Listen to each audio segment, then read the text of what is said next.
Berdoa selesai. Terima kasih untuk ketua kelas. Sepertinya kursinya sudah terisi semua ya? Alhamdulillah sudah semua. Semuanya hadir? Hadir. Baiklah, selanjutnya kita akan melakukan tes terlebih dahulu sebelum memulai pembelajaran untuk hari ini.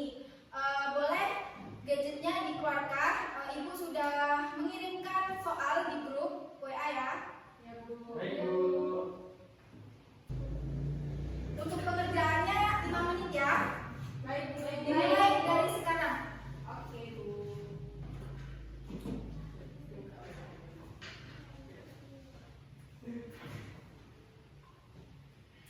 Baik, Bu.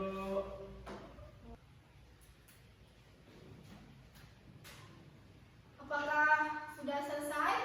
Sudah, Sudah, Bu. Bu. Sudah ya. Karena waktunya sudah habis, silakan handphonenya dikembalikan ke dalam tas. Baik, Bu. Sudah.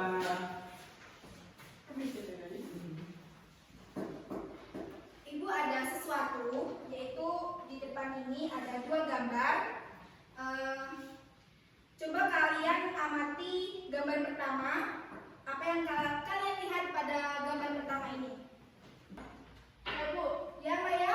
Pada gambar pertama, sungainya bersih. Ya. Tidak ada sampah atau busa di permukaan air, lalu lingkungan sekitarnya terlihat hijau dan asri karena banyak rumput. Ya, benar sekali. Gambar yang pertama terdapat rumput hijau, Lalu tidak ada sampah, Bu. tidak ada sampah, Sungainya bersih. Sungainya bersih juga. ya, sungainya bersih.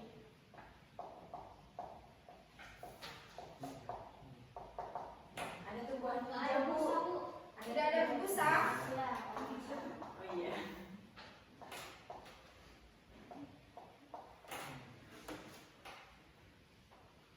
Lalu ada gambar yang kedua.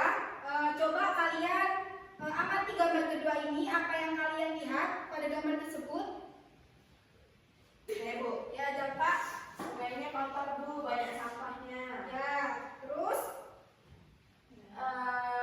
Gak ada lagi rumput hijau, Bu. Lagi, udah cukup? Bau, itu biasanya kalau ada sampah berarti bau, Bu. Ya.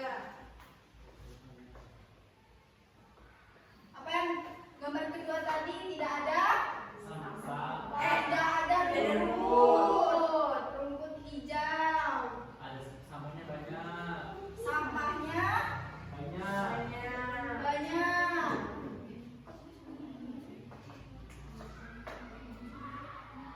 Sungainya kotor.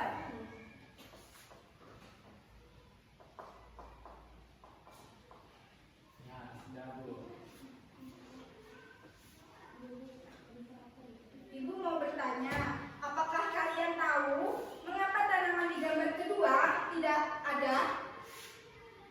Saya Bu, Ya, Jess.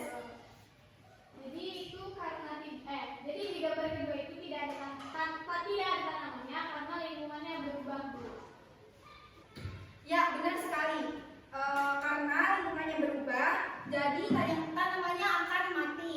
Nah, berdasarkan hal tersebut, ada yang tahu materi apa yang akan kita pelajari pada hari ini? Bu, Ya, Agnes. materi perubahan lingkungan Bu. Benar sekali, Agnes. Kita hari ini akan mempelajari perubahan lingkungan.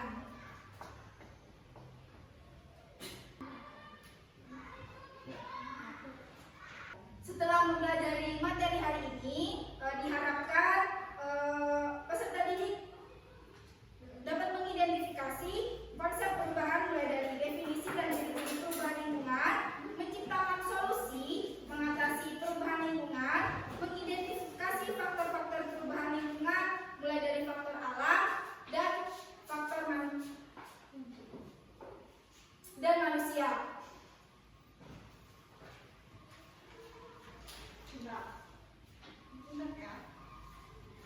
Baik anak-anak, untuk memperdalam penguasaan kalian mengenai perubahan lingkungan, silakan kerjakan LKPD bersama dengan teman sekelompok yang telah Ibu bagi berdasarkan gaya belajar kalian.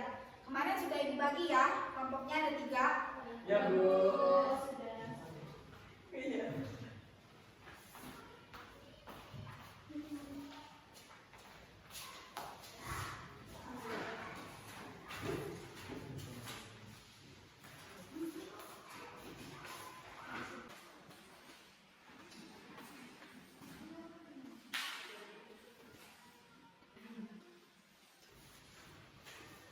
Nah, sebelum mengerjakan LKPD-nya, silakan kalian isi identitasnya terlebih dahulu.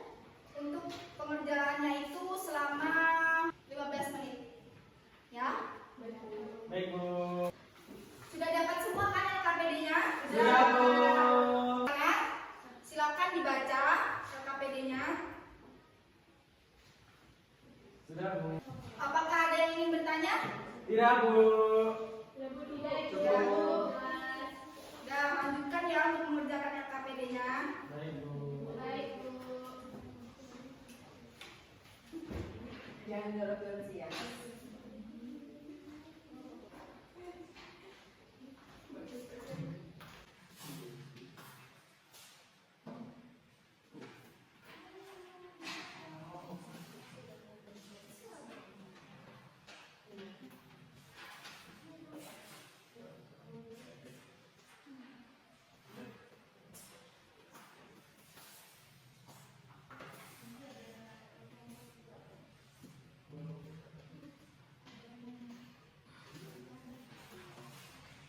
Maka sudah selesai. Nah, lagi, Bu.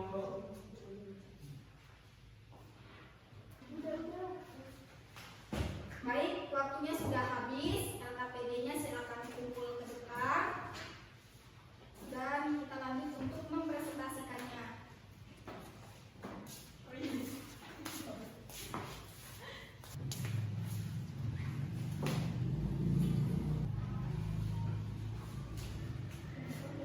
Selanjutnya yaitu mempresentasikan hasil diskusi kalian.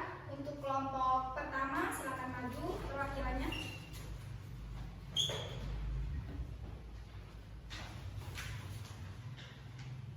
Perkenalkan, saya Zafar dari kelompok kelompok 1 akan menyampaikan hasil diskusi kelompok kami mengenai gambar perubahan lingkungan yang berada di bawah ini. Jadi yang pertama, faktor-faktor yang mempengaruhi perubahan lingkungan pada 4 buah gambar tersebut adalah yang pertama, tanah longsor itu faktor alam dan juga faktor manusia. Banjir itu faktor alam dan juga faktor manusia. Kemudian limbah sampah itu faktor manusia. Pencemaran udara itu juga faktor manusia. Untuk yang kedua, pencemaran terjadi pada gambar 3 dan 4 adalah untuk gambar 3 pencemaran tanah, air, dan juga udara. Sedangkan gambar 4 pencemaran udara dan juga pencemaran suara. Untuk soal nomor 3, dampak pencemaran udara yang terjadi pada gambar 4 dapat dirasakan sangat signifikan oleh masyarakat perkotaan. Asap knalpot yang hitam menimbulkan jelalnya di mana-mana. Rumah-rumah penduduk, gedung, serta fasilitas publik menjadi cepat kusam. Asap pembakaran bahan bakar yang terus-menerus terhidup juga tidak sehat dan dapat menjadi sumber penyakit bagi penduduk. Sekian, terima kasih.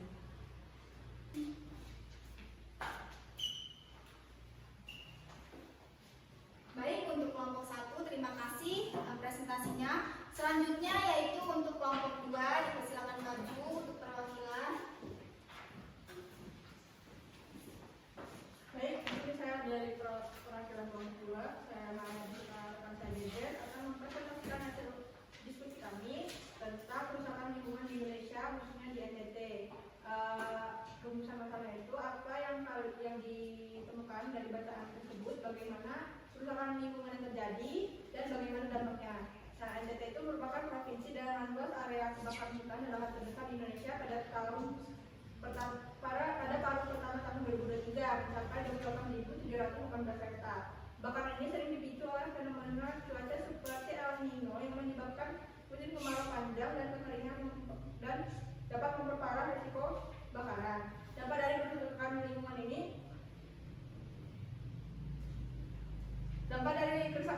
sangat luas, mencakup penurunan kualitas air, degradasi lahan pertanian, hilangnya keanekaragaman hayati, dan gangguan terhadap kehidupan sosial ekonomi masyarakat.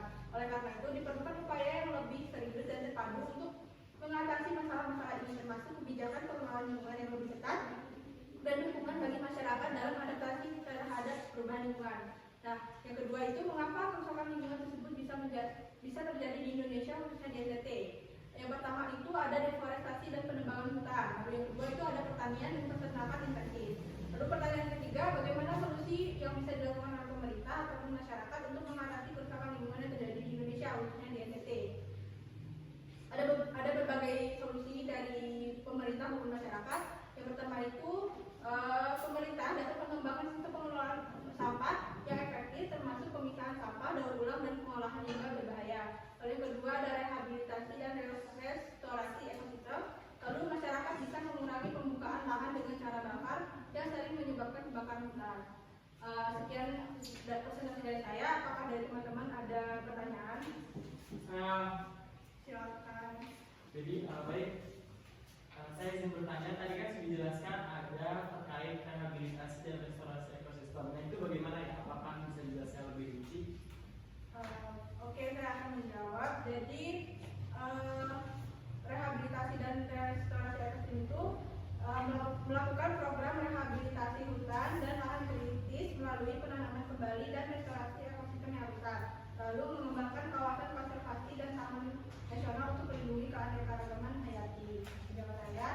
Baik, terima kasih sudah jelas. Baik, terima kasih. Sekian dari saya. Kembali kepada Ibu. Baiklah, sangat cukup bagus sekali presentasinya. Selanjutnya yaitu untuk kelompok 3 dipersilakan maju untuk mempresentasikan hasil diskusi.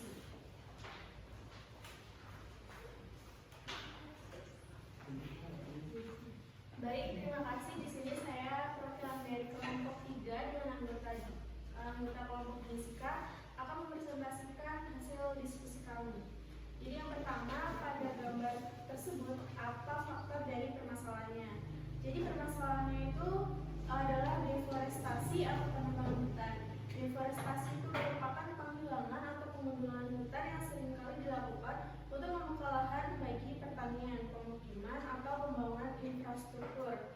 Faktornya adalah pertanian dan perkebunan. Pembukaan lahan untuk pertanian skala besar seperti perkebunan kelapa sawit, karet, dan kedelai. Pertanian subsisten oleh penduduk lokal yang memerlukan lahan tambahan. Selanjutnya yaitu penebangan kayu komersial untuk bahan bangunan furnitur dan produk kayu lainnya. Penebangan ilegal yang tidak terkontrol dan tidak berkelanjutan. Selanjutnya yaitu pertambangan, eksplorasi, dan penambangan mineral yang memerlukan pembukaan lahan dalam skala besar. Baik, sekian dan terima kasih, Bu. Oke, terima kasih untuk kelompok 1, 2, dan 3. Presentasinya sudah cukup baik ya. Fokus dulu. Apakah ada yang bisa menyampaikan kesimpulan untuk pembelajaran kita hari ini? Saya Bu. Ya, Jess, silakan. Jadi kesimpulan pada pembelajaran hari ini adalah perubahan lingkungan ialah adanya perubahan di dalam lingkungan sehingga menyebabkan terganggunya keseimbangan lingkungan yang diakibatkan oleh faktor manusia dan faktor alam. Sekian, Bu. Ya, benar sekali. Perubahan lingkungan adalah adanya perubahan di dalam lingkungan sehingga menyebabkan terganggunya keseimbangan lingkungan yang diakibatkan oleh faktor manusia dan faktor alam. Apakah masih ada yang ingin ditanyakan? Cukup. Ya, sepertinya sudah cukup ya. Baiklah anak-anak, sebelum kita mengakhiri pembelajaran hari ini, Ibu akan memberikan post-test terlebih dahulu. Silakan kalian keluarkan gadgetnya dan Ibu sudah mengirimkan soal ke grup.